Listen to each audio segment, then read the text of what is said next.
So we very much appreciate the opportunity to be here. Looking around the room, I would say that probably most of you knew Zaida a lot longer than I did. I only knew him for about 10 years of his life, the last 10 years of his life. But sometimes, as they say, knowing a person from the last years of his life, you can get a picture and a glimpse of who the person was and what their life was about. So I'd like to share with you today my personal feelings and the picture that I have from getting to know Zaida and spending some time with him. Truthfully, because of logistics, being that we live in Lakewood and we don't live nearby, we weren't afforded the opportunity to come in and visit Bobby and Zaida so many times and spend time with them. Actually, living in Lakewood did give me, I learned a valuable lesson from Zaida. And that was that many times when we would come in, he would give me a few of his new books or songs that had come out to give to the extended Cutler family in Lakewood to deliver to them. And one time when they came, he gave me a bunch of, I don't remember which volume it was, either Keshes Ebbin or Keshes Aaron. And we're on our way back to Lakewood, and I get a call from Zaida. He wants to know if I gave it to everybody yet. So I did learn that when Zaida told you to do something, you had to take care of it immediately. And he kept on calling the next couple of days, so I made sure to get it to every person. But when we did have the opportunity to come and visit, we made the most of it. And we spent time with Bobby and Zaida, and I got to schmooze, or actually more correctly, Zaida got to speak and I got to listen to him for a few hours. And over time, I did get to speak with him a lot and get to know him. And what made a great impression on me was that when we would come and I would speak with him. Zaida, as you know better than I do, was a very accomplished person and had much to talk about from all his experiences that he had during his lifetime. And invariably, the conversation would lead to his Kiddushim, whether it was the Ramban on the parasha, whether it was the Abu Draham, a Kiddush and a Rambam that he had. And what I noticed was that a number of times we would come in and he was shocked many times. He didn't feel that well. Of course, he was bundled up with the heat out in the summer.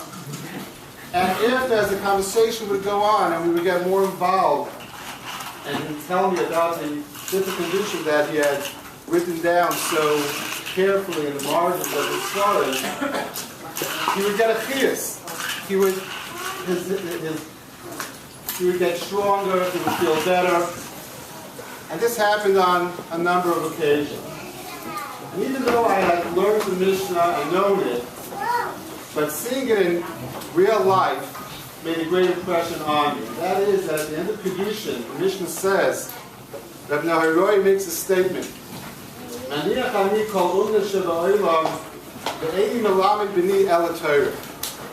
All the Mishnah goes on to mention the different Tanoim that say what a person should teach their son as far as what business or industry to go into. And the Nahiroi says that the only thing that I will teach my son is Torah. Why? Because Torah is a medisloi be'ez na'arusoi, and I said it's like tikva, the opposite le'ez knusa. That while a person is young, the Torah is there for them. And when a person is old, the Torah is there for him. And while maybe Rashi explains the simple meaning means that the star that a person puts into the Torah he learns when he's young is there for him when he's older. Here we saw literally, it wasn't just the star that was there for Zaida for all the time and effort that he put into the Torah that he learned. It was actually gave him life. towards the Asik Nusa. And that's how we can understand Rav Nararoi's statement. Rav Nararoi's argument wasn't just a theoretical or an ideological argument that he had to learn to teach his son Torah. What Rav Nararoy, he understood what business is. And Rav Nararoy was saying, what's the best ROI? What's the best return on investment for a person to make, to put all his money and effort into when he's younger? That's Torah. That's to teach his son Torah. Because while a person may put money and effort into a business, it might not be there when he's older. But the money and effort that a person puts into the Torah when he's younger, that will forever remain with him.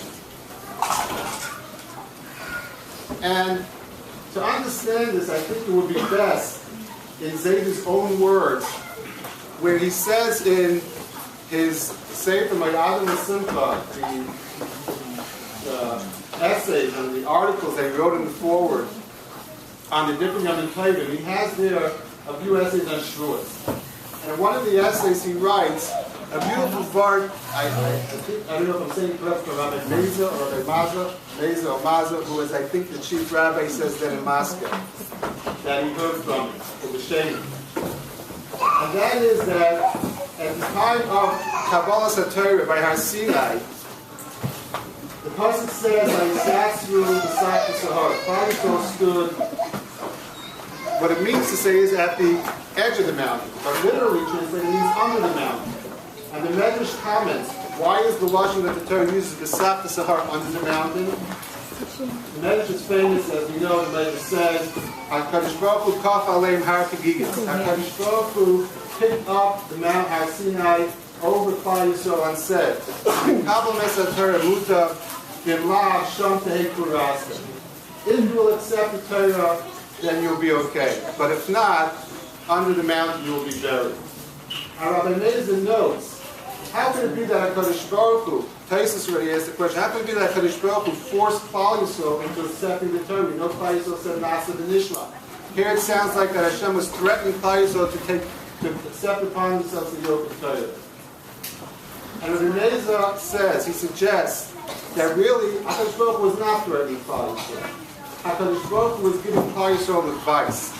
And he's medayik the lashon. The lashon doesn't say that if you accept the Torah, mutav v'im lav hoiteh kurastem.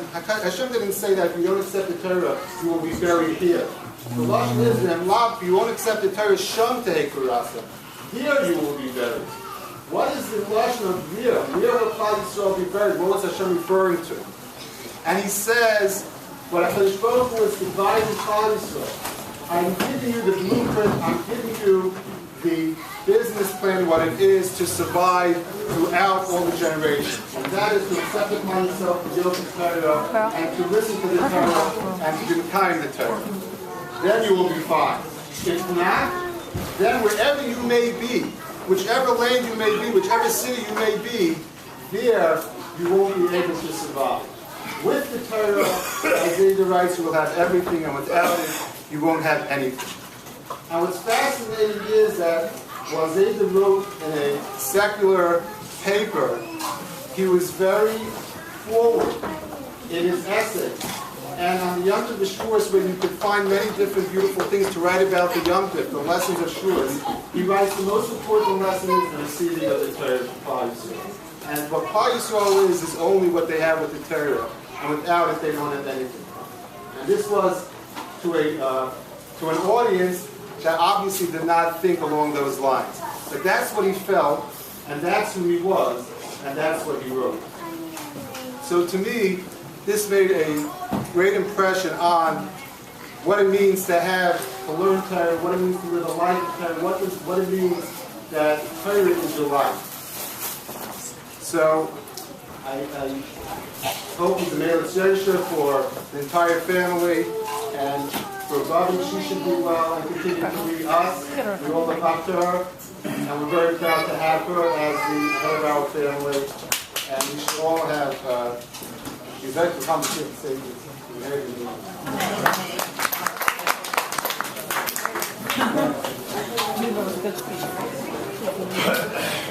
He said he wanted to drop out. didn't so much as prepare a speech, but I just put down a few points and thoughts that I wanted to share with everyone. I believe everything about Zaida's life is a lesson for us to learn, and there's so much to learn from it. But I know Zaida since, post 65 years old, the golden years. So I can only talk about his life then, but I'm sure everyone here knows from, most people here know from before. We heard at the Levi about Zaida's dedication to his work and his newspaper column. This in itself is a true testament of commitment and loyalty. We are especially proud of Zaida with his record of writing for the same newspaper for so many years. But many of you are not familiar with another record. I'm the only one to witness it, so of course it can never be published. On one car ride from Zaida's house to Apple's office, just 3.5 blocks away, Zaida blew the horn in his car 682 times. Try and top that.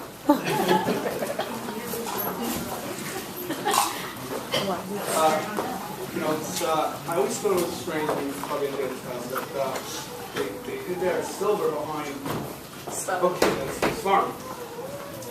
And my parents put in the drink for the crowd, everyone to see it. Then I realized later on, Zaida was a genius. These thieves could never find it. There were so many farms, it would take them weeks to look behind all of them.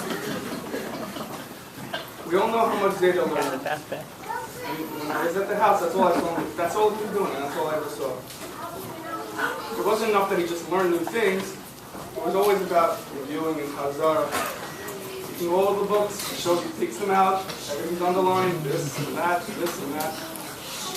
I think he took the Gemara very literally. When it says, someone who learns something 101 times is not compared to someone who learns it 100 times.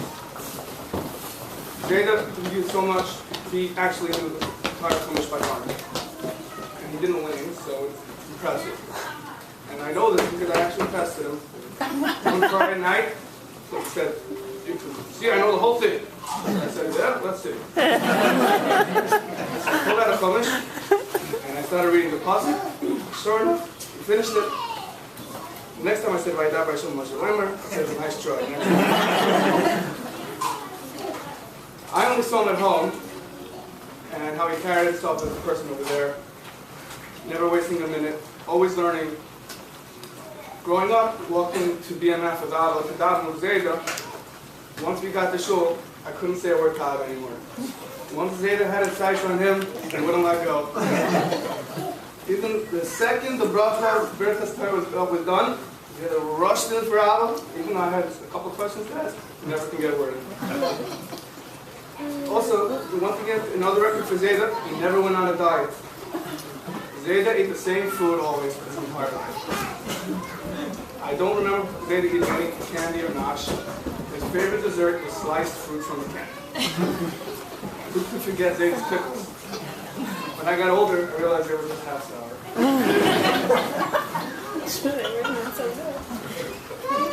I went to Zaida most Friday nights. My parents just wanted to get me the heck out of the house. He was very anxious for me to come and he looked forward to it. I'll give him credit. But I gotta tell you, it was torture for me. But, so we learned, and after what felt like hours, he finally relieved me and let me go play cards with Bobby.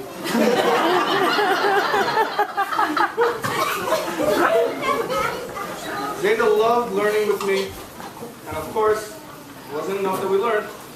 He wanted me to repeat it to other people. So he always makes this, are you going to tell your Rebbe? I said, of course, of course.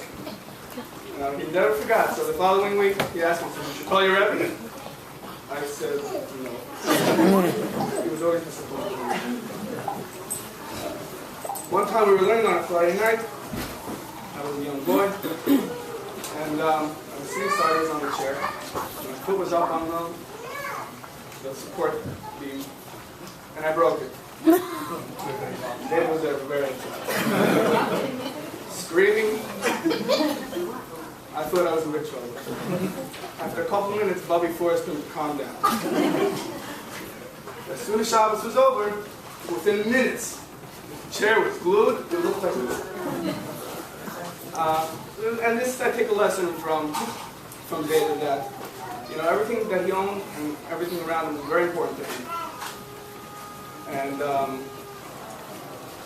today we have so many disposable things, and I thought it was an old chair, it's a piece of junk. It's time to get rid of that anyway. But to him it was very important, and fixing things and doing to have them and to get use from them was important to him.